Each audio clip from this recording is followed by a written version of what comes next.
Good morning, guys. I'm Chris, and welcome back to this Sunday's episode of Rift Amps. Before we get going, I've had a couple of comments saying that the volume seems to have dropped over the last couple of videos. I don't know why. I haven't done anything different. I always set the audio levels the same and balance them on the same when I'm editing them. So I don't know what's happening there. I'm really sorry, but some of you have said that the adverts that you're hearing or seeing are much louder than the video content itself. Not sure if that's a YouTube thing or a me thing, but I haven't done it on purpose, so please forgive me. Back on with the Gibson 79R RVT. As you saw in a previous video, I've done the work on the power chassis, so now I'm working on the preamp chassis. First job is to replace the two filter caps that were sat there. They've been replaced before. Now these ones are dated. I believe that's 1983, so they're already quite old. So due for a replacement for at least the second time. So I've got some, as always, F&Ts to go in.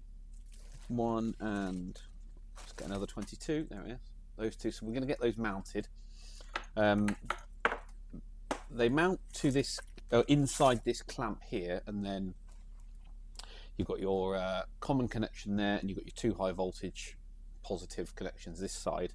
The previous tech, because obviously this clamp has kind of lost some of its springiness, what he'd done is when he'd installed it, he'd then got this piece of wire and soldered it across as like a retaining strap, which, I mean, you have to give him credit for. It's quite ingenious, to be honest. But I'm going to have a look to see if there's anything I can do to improve it, just to make sure we've got a good, strong mechanical connection there, because we definitely don't want caps flapping around in the breeze. So yeah, that's what I'm doing now. Then I'm going to go through and give the rest of the thing a service. Someone asked where the output transformers were. They are both mounted on the right-hand side of the chassis at the back here. If I can get a shot, I'll insert that now and you'll be able to see where they are, but they're on the back. I've decided not to remove this chassis from the cabinet and work on it in situ. It just seems to be easier. I've got it up on the bench working fine, so I'm going to crack on with that, get those replaced. Then once I've got the electrolytics done, it's already had the two done over here, the bypass caps. So once that's done, I can get this thing fired up, take more measurements, see if any of the coupling caps are leaking, and etc, etc, etc. But yeah, not far off on this one now, just lovely bits of TLC. Carr Sportsman. I don't think, or at least I can't remember, having one of these in before. So been nice to get inside and have a look. Maybe I do remember, maybe I don't. I'm not sure. I'm sure one of you guys will know. But anyway, Carr Sportsman. Volume, treble, middle bass reverb. It's got a headroom control. Be interesting to see how that works. We've got an on, standby, off. Actually, I am starting to remember something. Maybe I have had one of these in before. I can't remember. But it seems familiar. It seems familiar. Anyway, who knows? What is it in for? It's got a very annoying buzz rattle sympathetic noise that happens on low D and low E notes, so we need to check that out. Customer said he connected the chassis to a different cabinet and the noise was still there but a lot less severe. So we suspect that there is something mechanically wrong with the amplifier, but possibly there's also a microphonic valve that's picking up some noises and then coming through the speaker. So we'll have to check all of this out. This particular one, loaded with a Celestion Vintage 30, not the original speaker for the amp, but one that has been fitted. So we'll need to, well, I want to look up to see what this originally came with. It does, however, and I will get a shot of this, hopefully you can see it, is that this speaker screw here is actually broken off. So we're going to have to try and fix that, and that might be the issue that we're having, but the speaker does still feel quite secure to the baffle. So yeah, We'll check it all out. Let's remove this upper panel.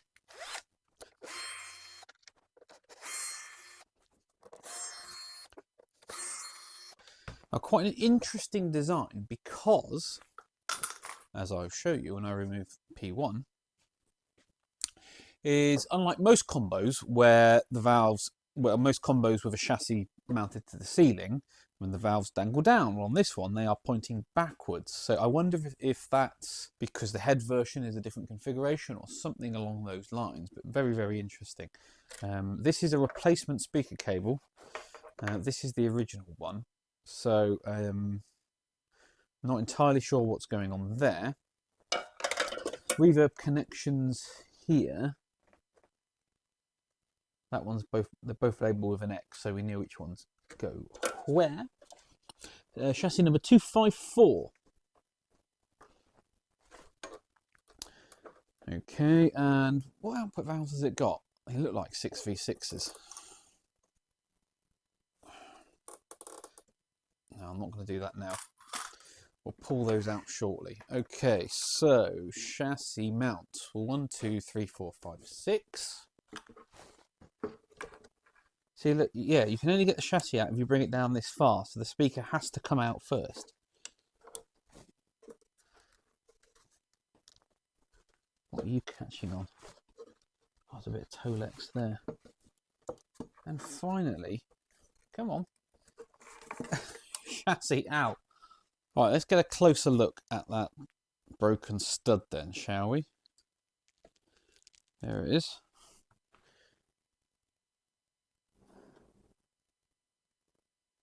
So we'll try and get that out. Might need to double nut it. I'll pull the baffle out and we'll look at that separately. You see we've got some Tolex coming loose on the side here. And also on this side. Okay, so we've got some little jobs to do in there as well. The main problem, and I bet you it's not metric, I bet it's Imperial freedom units. So we'll have to have a look. We'll have to have a look. Oh, okay. Right, here's the chassis then. So we've got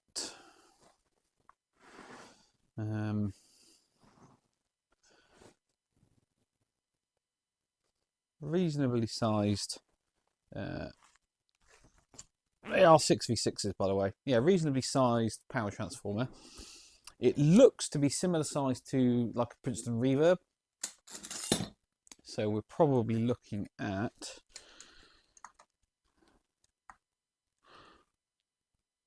a 1 1/4 inch stack.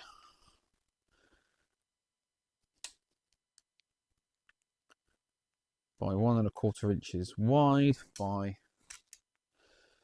2 3/8 long, deep. We've got a choke, we've got an output transformer, and we've got our reverb transformer. So that's the top side. And inside, you've got your classic Carr build style. So you've got 2 rows of tag strip with components mounted across, perpendicular, parallel, up, above, below, and everything. Got 2 large caps here flapping in the breeze, which curiously are not hot glued to anything like everything else is.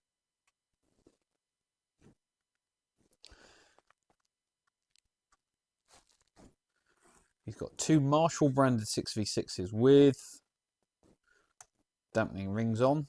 We've got a set of JJs, no noise.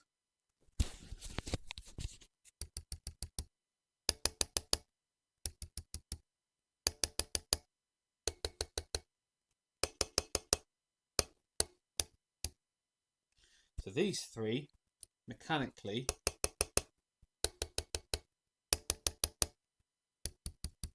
noisy. V1, assume it's V1, is less so.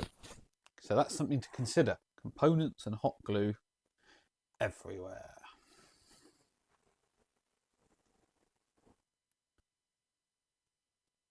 JWM January, February, March the 25th, 2016. So we're 9 years old now, this Sportsman. What does JWM mean, do you think? All right. Okay, well, that's where we are. I'm going to put the chassis to one side while I do the cabinet work first. But yeah, you can kind of see what these things are like now.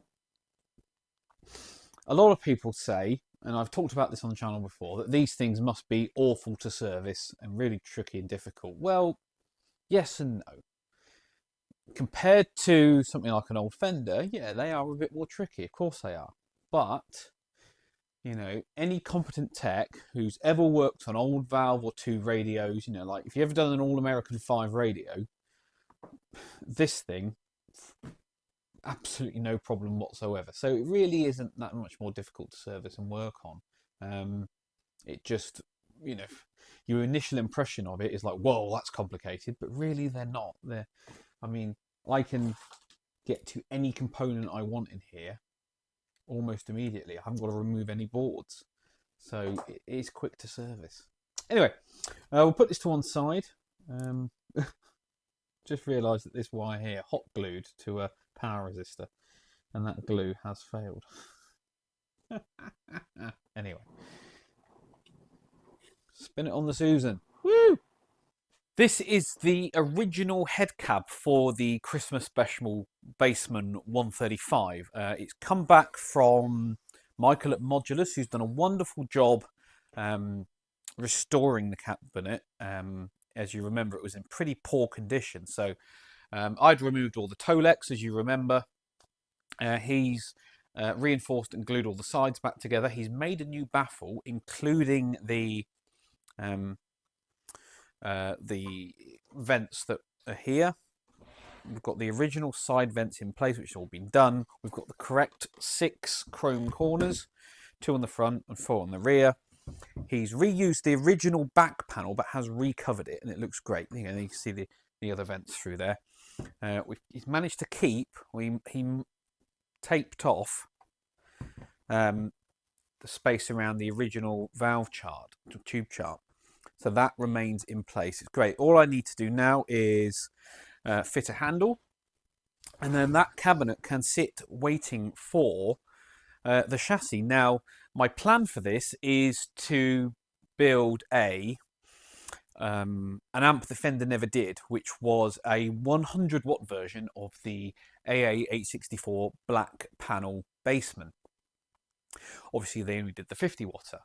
So I can build that into a twin reverb chassis, which perfectly fits inside this cabinet. So that's the plan. So that's going to be a future project. I don't know whether I'm going to do that project first or whether I'm going to crack on with the silver panel rusty Bassman that I got from Josh. We see which one comes around first. I've also got the train wreck to do as well. So my projects, personal projects, are building up. Modulus is doing the 2x12 speaker cabinet for both Bassman heads. I'm having one cab that I can run my 2 Celestion Neo bass speakers in the Fender style, but it's slightly deeper for bass. He is doing that for me, and then what I plan to do is when I actually go gigging is I'm going to have that cabinet with the 2 heads on top, and I'm going to make myself a switcher box where I can either run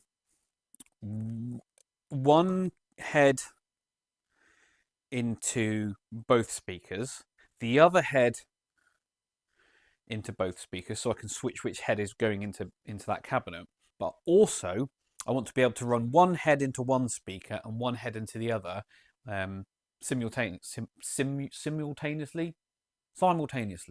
at the same time. So that's the plan, and that's going to be my bass rig. So I'm going to have the 135 silver panel amp and the 100-watt black panel, and have a lovely Bassman rig. Right, okay. The old screw has been removed, just a set of needle nose vice grips, and it came right out. I think I know what's happened here.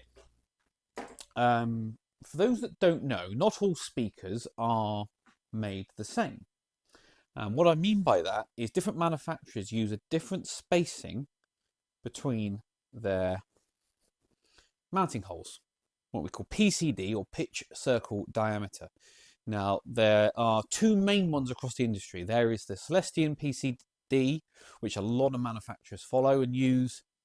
And there's also the Eminence PCD, which is slightly different. And unfortunately, it means that quite often, if one baffle is designed for one, then the other won't go without modification.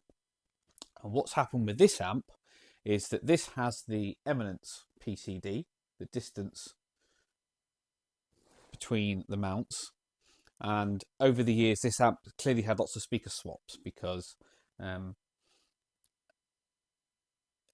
obviously it's had a Celestion in it. Now, to make this even worse, this scenario even worse, is that being an American amp, it's built in Imperial. Okay, so Carr has used 5/32 T-nuts, okay, which are nearest damn it M4, but they're not quite. Okay, so these are 5/32 T-nuts, but this being a UK amp, an amp that's lived in the UK from the beginning, and with all those speaker swaps over the years, here's the original machine screw that goes into the T-nut. This is a 5/32, okay, and that screws in lovely, like so. Clearly they've gone missing because the three remaining ones, the two ones that are good and the one that was broken, these are M4 by 0.7 pitch, okay, which don't go into 5/32 particularly well. All right, there's quite a bit of slot there. And what I suspect has happened is, during speaker swaps in the past, the original machine screws have gone missing, and here in the UK, M4 is close enough, and that's what's easy to get.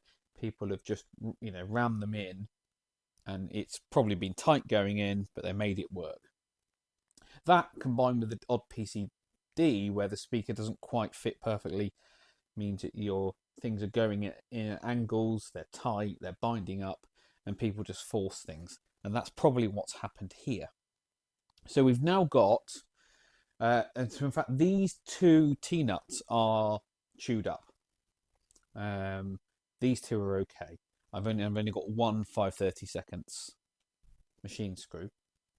So what are my options here now? Well, the correct repair will be to remove all of the staples around the baffle, pull the grill cloth off so I can get to the T-nuts from the underside, remove those, and then fit a full set of matching. Right, that's the full correct repair, and then reattach the grill cloth, put all the staples in. I really don't want to do that. It was an absolute nightmare. It takes forever. It's all labour that somebody's got to pay for, and the risk of something going wrong is quite high. So what are my other options then? Well, I need to get another 5/32 machine screw for this hole, and I've now written on the baffle what size it will be. They're also 3/4 of an inch long in thread. All right, so this one can go in either of these two, no problem at all. So I can get those online, Panhead, Phillips.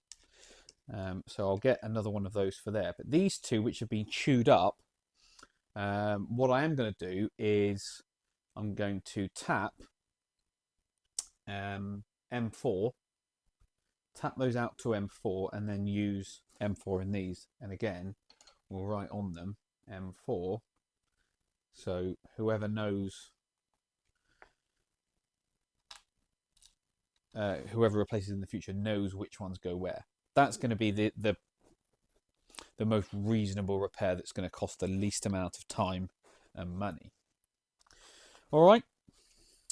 However, it's not that simple, because not only is the Celestion versus Eminence PCD different, also the outside diameter of the frame is different. Now, if I get an eminent speaker, such as the Governor, and I offer this up to the baffle, and I put all of the mounting holes central on the mounting holes like that, the speaker, let me just get this right, there it is, sits perfectly flush with the bottom of the baffle. Now this baffle sits bang up against the bottom of the cabinet. There's no clearance there. So as you can see, that's as close can be. Right? So we haven't got any more movement there or clearance. The Celestion, however, which is in the amp, if I offer that up and line it up and get these things as best as we can, I can see the holes don't line up and they're all off center because the PCD is different. But if I get them to where they are, you can see, get you a better angle, we've got quite the overhang there. So when that's actually in, it's got to be like there. No wonder these mounting screws are all getting chewed up. Wrong PCD, it's off center, it's not right. So I'm going to have to go back to the customer and say, really, we can't run that Celestion in this amp. It's got to be something that fits. So how can we check? So the Celestion Vintage 30, spin it over. Can you still see all of this? There you go.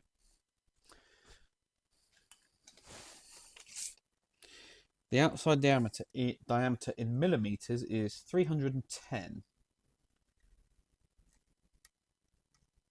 Yeah, 310. Across the widest part, 310 millimeters, which is whatever.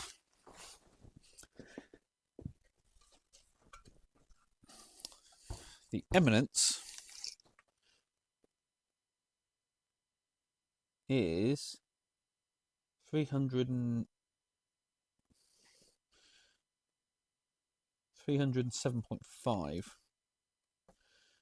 308. So there's a 2mm difference, and it's just enough. It's just enough that it's causing an issue. So yeah, that be the problem. Where's the baffle gone? Here it is. So we're going to have to talk to the customer, tell him we're going to have to get the speaker that actually fits because the clearances are just too small. I have to order another 5/32 mounting screw for one of these holes, and then tap these for M4s. They're already chewed. The issue is that, see, 5/32 is slightly smaller than M4, you see. So the risk is that if I try and actually, yeah, let's try that first. Maybe that's a better solution. Let's order up a 5/32 tap, retap and those out. So we then got a 4, and then I can just use 4 5/32. Yeah, let's do that. Let's do that. I love ordering tools, any excuse. I've just finished the final drilling and punching of this Ainsley Lister signature. This one is off to Australia, so I need to crack on with this build. Now I've done all the holes, I need to remove all the tape and protective stuff and give this thing a thoroughly good clean. Then I can start populating it with transformers, sockets, pots, you name it. Now, usually at this time, and this is a good build tip, is before you've populated your chassis and put anything in it, get your board and make sure that all of your mounting holes line up exactly where you want them.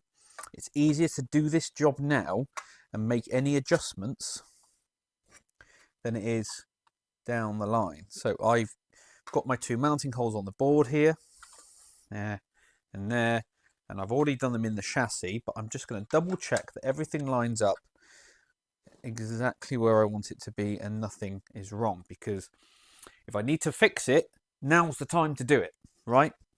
So I now know that this board is perfectly lined up and mated or married to this chassis. So if, you know, on the next board, for example, if I accidentally drill one of the mounting holes, you know, 0.5 millimeter off in any direction, and I've already done my chassis holes, it's difficult to then fix that without it looking terrible. So that's a good check to do at this point before you put any other components into the chassis. So yeah, happy with that.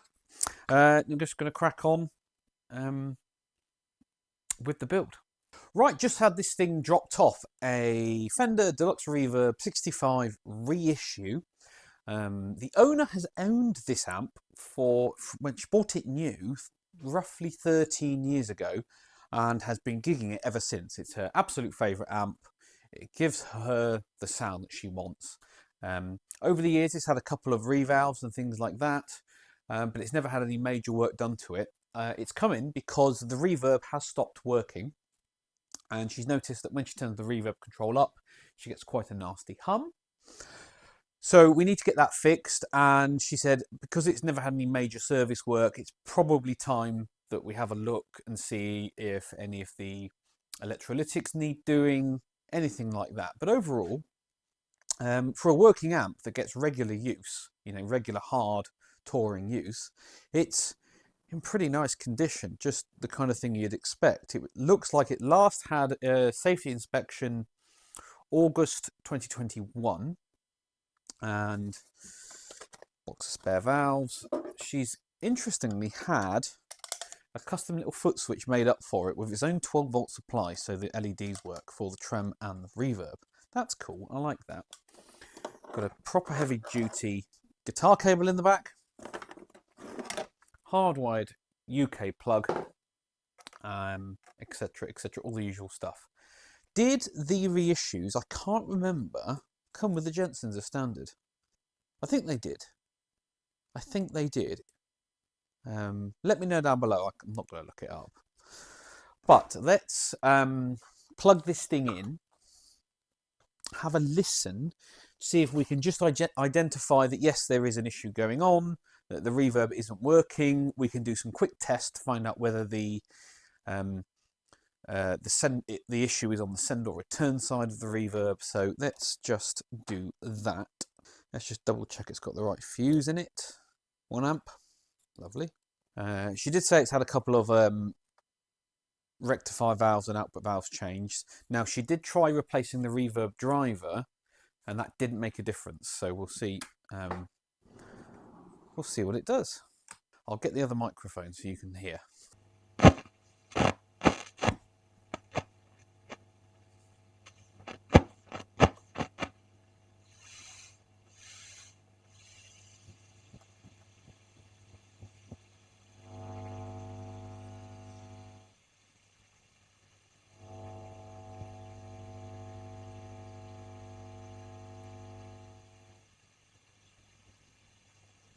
Okay, so quite a noisy amp.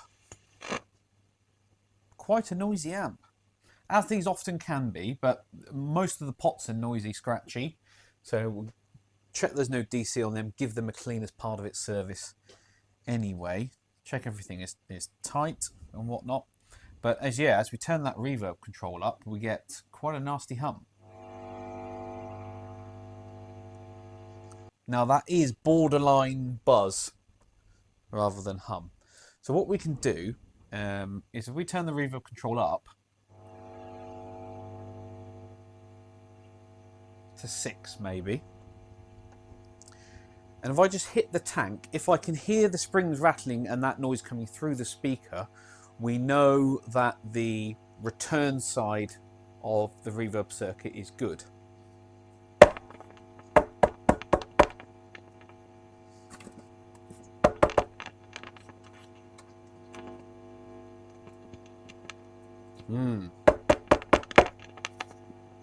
Just lots of crackling. Just double check that the plugs are in the right socket.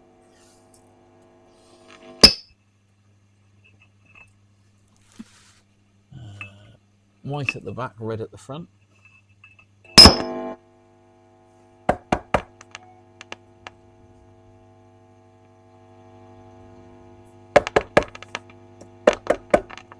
Okay, so we're not getting anything on the recovery side or the return side of the reverb circuit.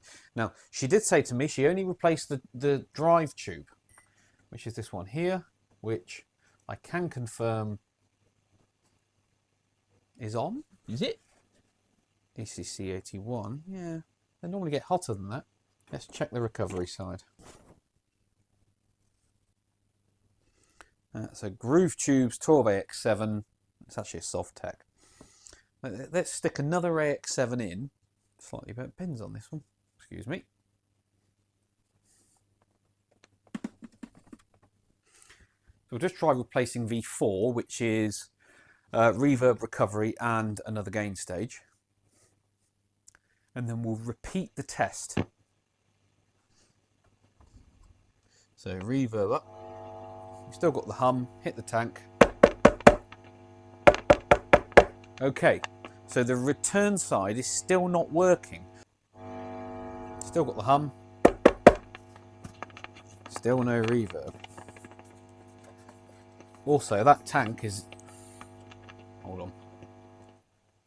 That tank is 180 degrees in the wrong position. So, we've got an issue somewhere. So what are the common culprits for non-working reverb on a Fender style amplifier? Well, the first one is the reverb driver, which we've checked. The next one is reverb recovery, which we've now checked. So now we need to look at tank, and we need to look at, we'll have to take an internal look, but let's just quickly get a spare Fender tank. So this is an 8AB, 2A1B. This is just the short version. We'll plug this in. So if the reverb comes back, then we know we've either got a faulty tank or a faulty cable. Hums a lot less. And we have reverb.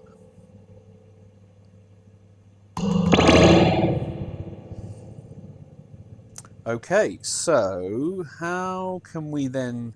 So it's either the tank or the cable. So let's just pull the old tank out. Okay, quick visual inspection. We're checking the wires up at the transducers on both the input and the output. They all seem to be connected. So what we'll do is we'll unplug this tank, connect up our tank using the original cables. Turn the amp on. So if the reverb doesn't work, then we know it's the cables. If the reverb does now work, we know we've got a faulty tank.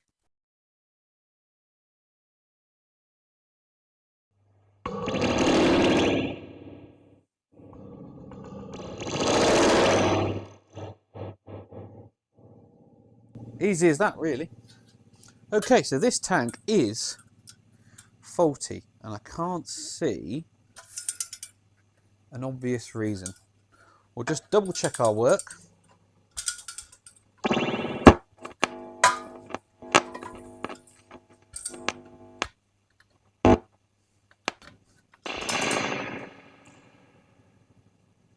Oh! Now we have reverb.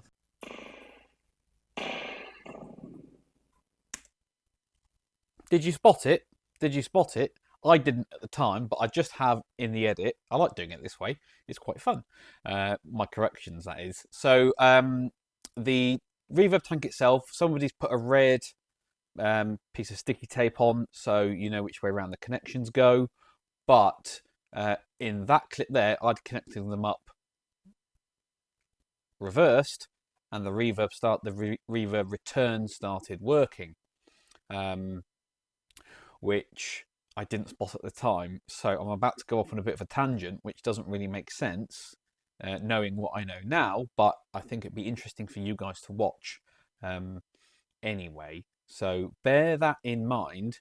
But essentially what we're going to end up with is we've now got the return side of the reverb working, but the drive side or the send side, there is no guitar signal coming through into the reverb circuit anyway, which is still correct, and that's what I still discover. So anyway, onwards with the video.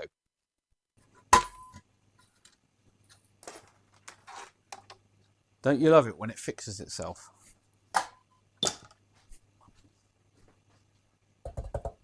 Oh, there you go, dead again. Make sure I haven't. Reverb's up.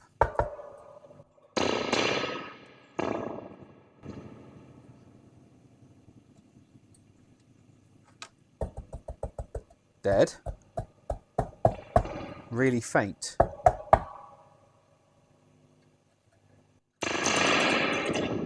Now it's working.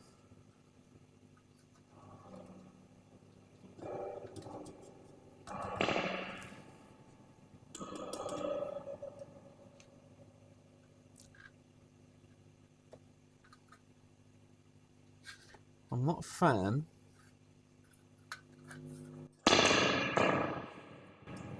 of, it's not shorting out there, is it? Sorry, I'm not a fan of the way these plugs are sitting in there, and that's quite kinked, isn't it?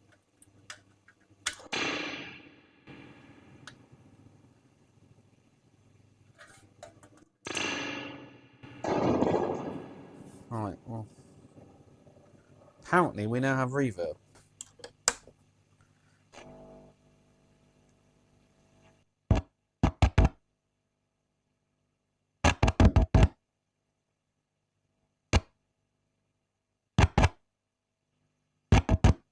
So I'm not getting any centre the tank.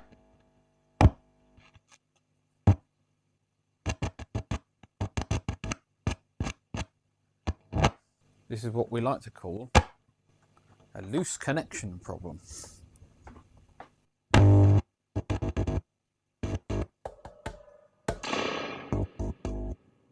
So the return side is now working. Is there a break in the wire somewhere?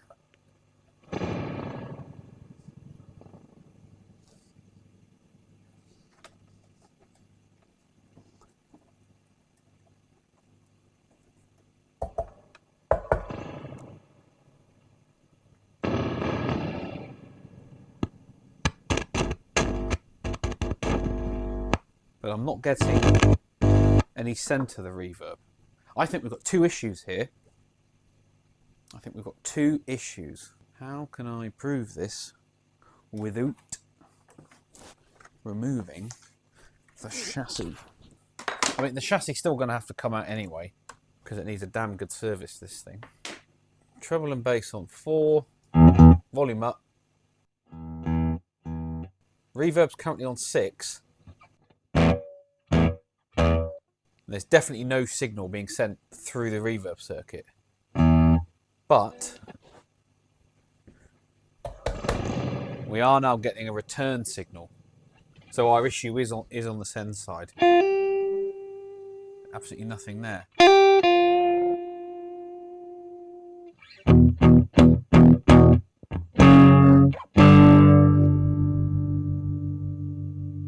Okay, all right.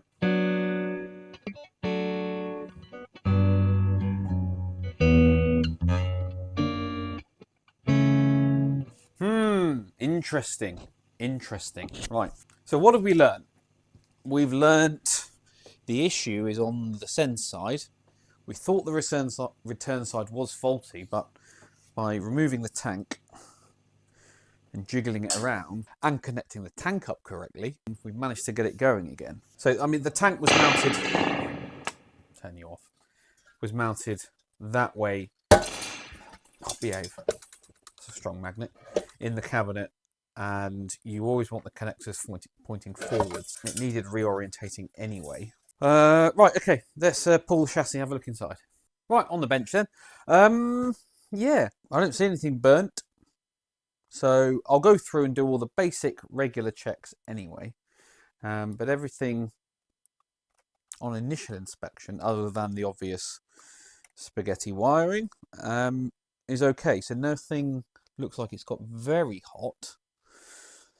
or has popped. We need to look under the doghouse and check the state of the filter caps, etc, etc. I do need to double check whether it's been reset for 240 volts. That's the thing you do when they come in for service. But apart from that, yeah, not really much to report on this side. So let's just flip it over, check under the doghouse, and that will complete the visual inspection. And then I can get it on the test bench and start doing voltage measurements.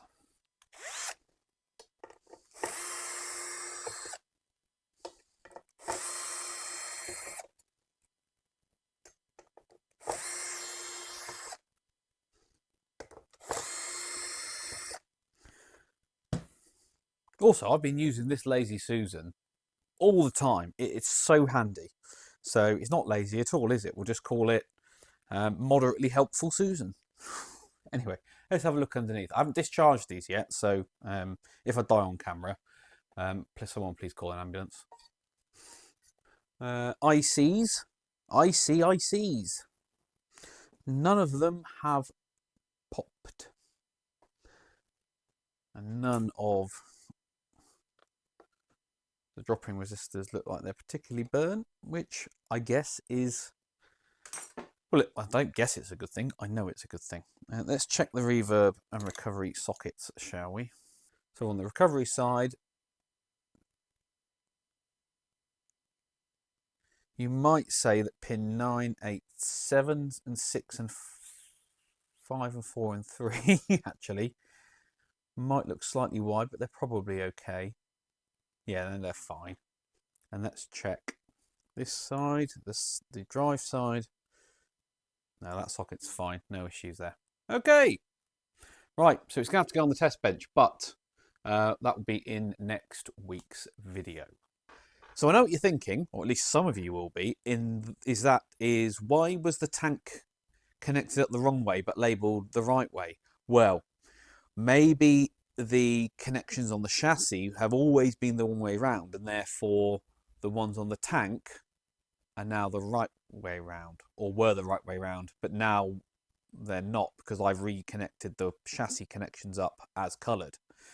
Do you see where I'm going with that? So at some point, some connections have been reversed and the return side stopped working, which, you know, I got as confused as everyone else did, right? So don't worry about that too much. We've now got the reverb or the amplifier back to the fault condition, which I think the customer's original complaint was about, which is that there's no reverb, right?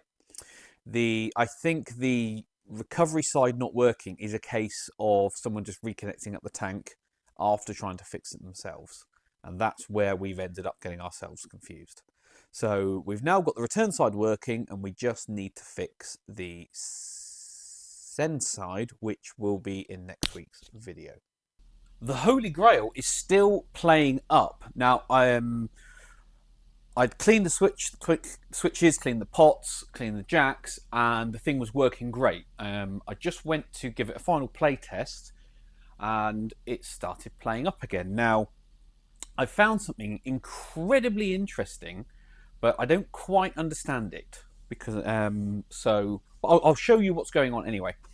So as you can currently hear, got an amp on and the pedal is on here. Can you see that red light? Yes, you can. So you can hear the reverb is working.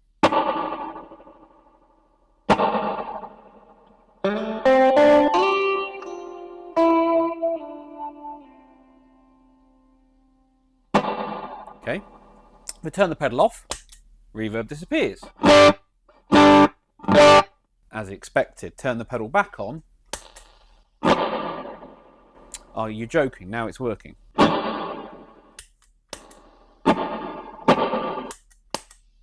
There you go, stop working. No reverb. And then it kicks back in, and I'll show you, it takes exactly 6 seconds for it to kick back in when it's not working. So we'll try this on camera. We'll see what happens.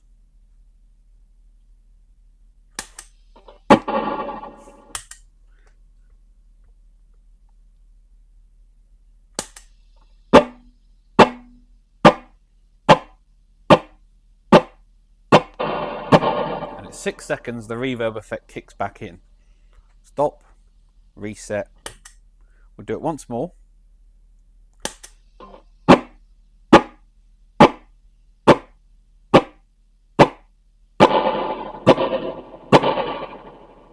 Isn't that bizarre? Isn't that bizarre? And I don't understand it.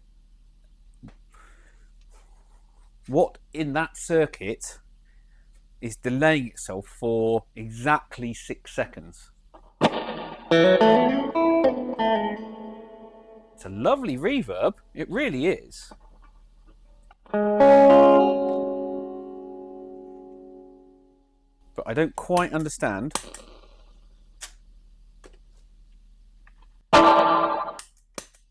See, it's off now.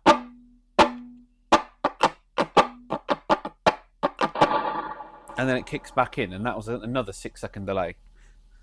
If you can explain that to me, please let me know. Right, the Princeton clone with no output. It's finally played up. I had to heat cycle it a few times, and I've just done a cold start on it, and I'm getting absolutely nothing or no signal passing through the amplifier. There is output, but there is noise being. I can't even explain what I'm trying to say now. The output stage is working, but there's no signal being passed through the amplifier from the input. So now we can use our signal tracing method to find it, which I will do with you live on camera. So I'll try and get everything in shot. Okay, so oscilloscope. I'm injecting a 150 millivolt, 1 kilohertz sine wave into the front end. And if I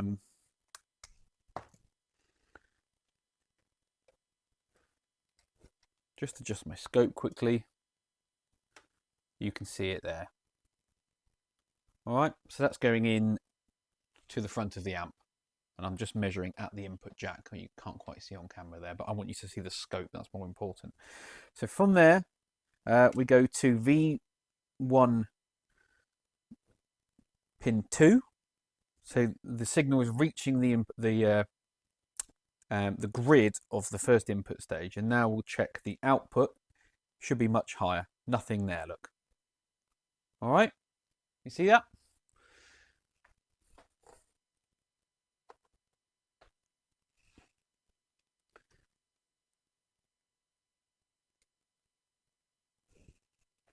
So signal going in to the valve, you can see it on the scope. There's nothing coming out of pin 1. Absolutely nothing, right?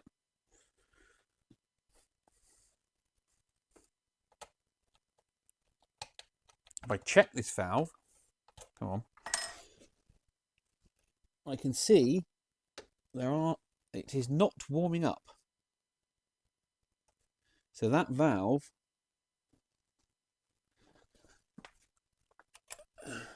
has no heater glow, nor does V2. V3 does, and so does V4. So we've got probably an issue with the heaters on this amplifier. Oh, look. I missed that on the scope. We've just got a heater problem, haven't we? Found it. Found it. Didn't take me long. Let me zoom you in.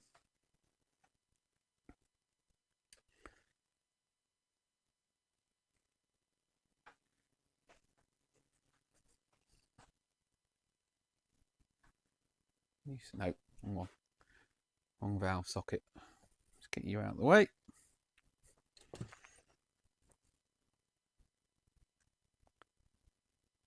It's this blue wire here, this blue heater wire.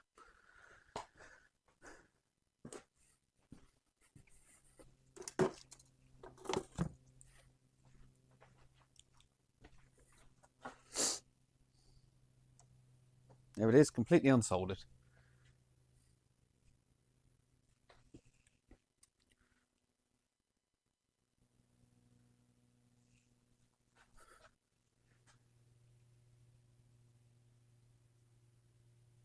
And that's all it is. So if I now connect that back up,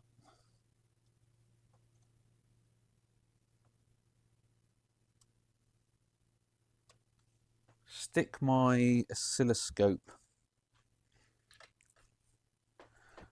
back onto the output of the amplifier, we should be able to trigger it back and forth.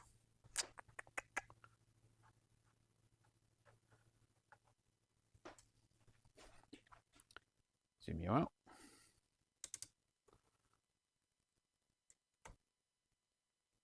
You see? It's times like this I wish I had a dual camera setup so I could show you. So we'll go volume 3. If I just touch that heater wire back onto the pin, we give it, oh, there you go.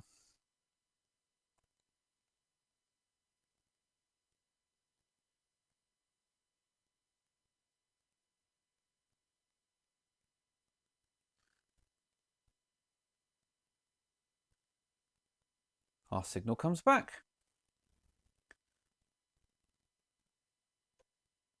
Disconnect it and it will slowly drop as those valves stop conducting.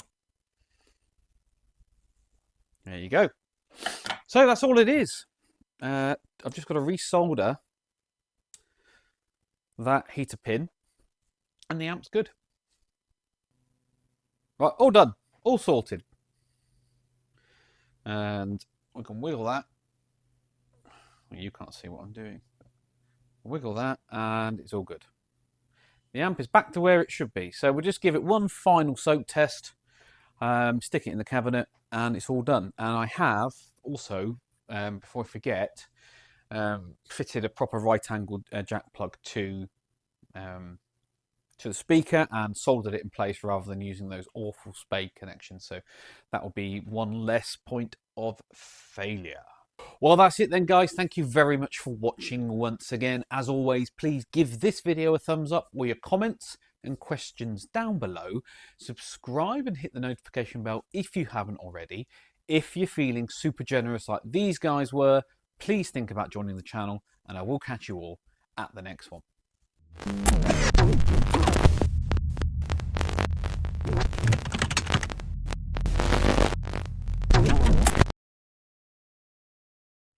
Right, so as we are just 2 weeks away from the opening round of the season and the championship, I haven't got long to finish getting the car prepped. Now, those regular viewers of the channel will know I've already done the pre-season dyno check. That's all done, so that means I've serviced the engine, gearbox, differential, exhaust. All those bits and pieces are now done and ready to go, and over the past couple of weeks I've been working on the suspension and brakes and all the other bits. Now this weekend is the last chance I've got to do any major work on the car, because the following weekend I'm busy and the one after that we go racing. So it's going for chassis setup on the Thursday. On the Friday we travel up and then we race on the Saturday. So but this weekend is the last chance I've got. So but anyway, so I brought it down, so I've got to do some final more suspension bits and pieces and then it can go. So I thought I'd talk you around the car for those who are interested, and if you're not, never mind. This is a 1992 Mazda MX-5 Mark I. The Americans call them Miatas or Miatas. Originally it was a 1.6 car. I built this from scratch, so it's a scratch build. And over the years I've made various changes to it. So it's unlike most Mark I race cars, it's not designed for sprint racing. It's an endurance car, so it's designed to go a lot longer. So you build the car differently with different performance things in mind. So is the engine bay. So that is the much later 1.8 engine with VVT, with all the other bits. Got a full aluminium, can't even say that today, radiator, proper cold side air intake. On the original car, the air intake sits in this side of the engine bay, right next to the exhaust. Terrible idea. So I've got one over here, which is fed directly through an intake there. So it's got the, it's got 1.8 VVT engine that's detuned. Full race exhaust on it, 4-into-1 all the way back, 2 1/4 inch OD. It's the fire extinguisher stuff. 6-speed box with a 4.6 ratio Torsen limited slip differential.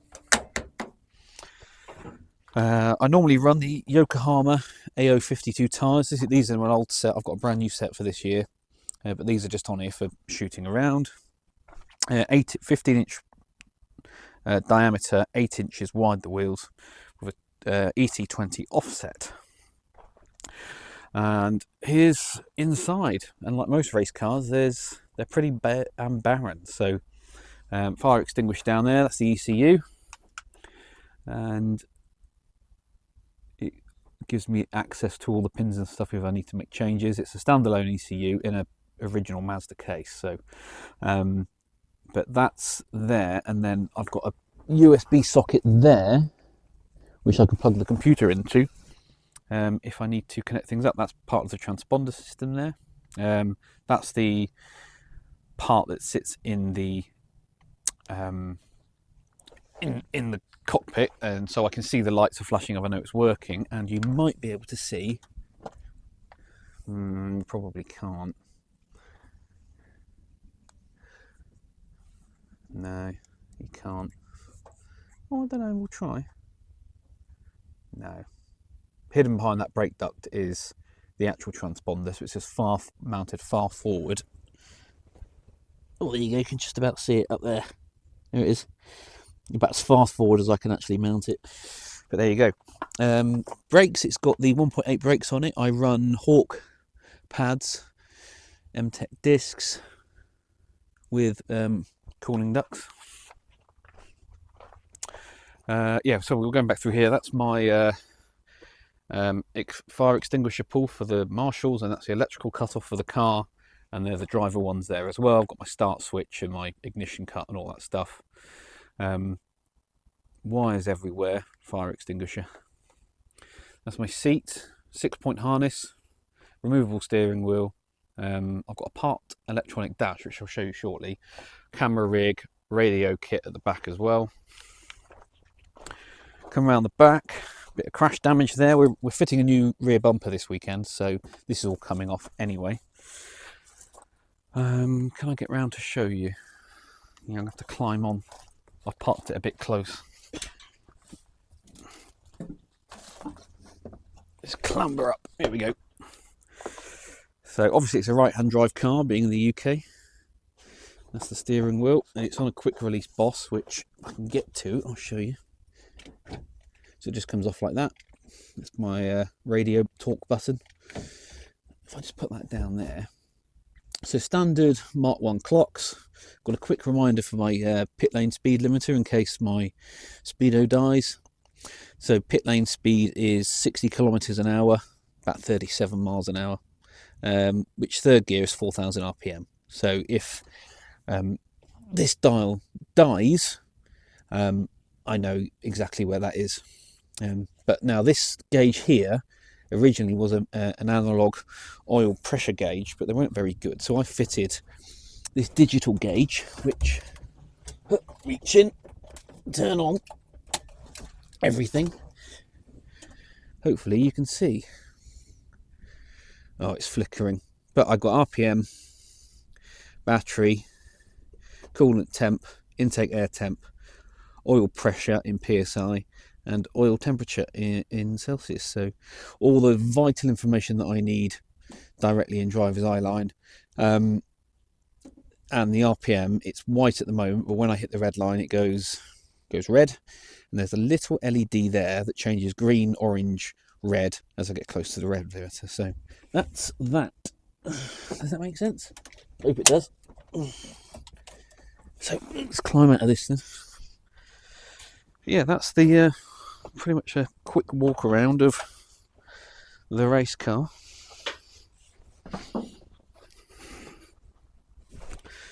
For those that are interested. It's got what we call a 10-metre paint job, so from 10 metres away it looks fine, but as you get closer, like all Mazdas, they get a bit rusty, so I'm going to have to get that done at some point. But there she goes, number 22, being my race number from the beginning.